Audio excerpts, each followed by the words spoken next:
लगा कि खेसारी जी के फैन को उस्का के या खेसारी जी को फैन को गुमराह करके ये बोल दे कि ये लोग आईडी ये बंद कराएं, जो कि बिल्कुल ऐसा नहीं है। भाई लोग एगो अपडेट रहे जोन देवे खातिर हम वीडियो बनाओ तनी। अपडेट ई बा कि खेसारी लाल यादव के बहुत सारा फैन पेज जोन चलत रहे, लगभग फैन पेज 100 से ऊपर फैन पेज डिलीट हो गई बाटे।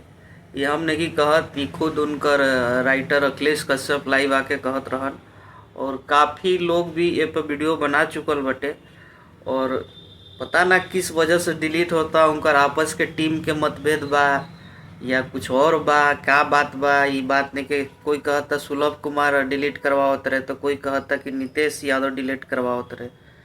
अब के डिलीट करावता ये लोग, वो लोग के आपस के मैटर बा। लेकिन उनकर फैन पेज अचानक से इतना सारा फैन पेज डिलीट हो जाना, ये तो मतलब कि आपस में मतभेद हुआ है कुछ ना कुछ, तभी तो ये डिलीट हो रहा है ना।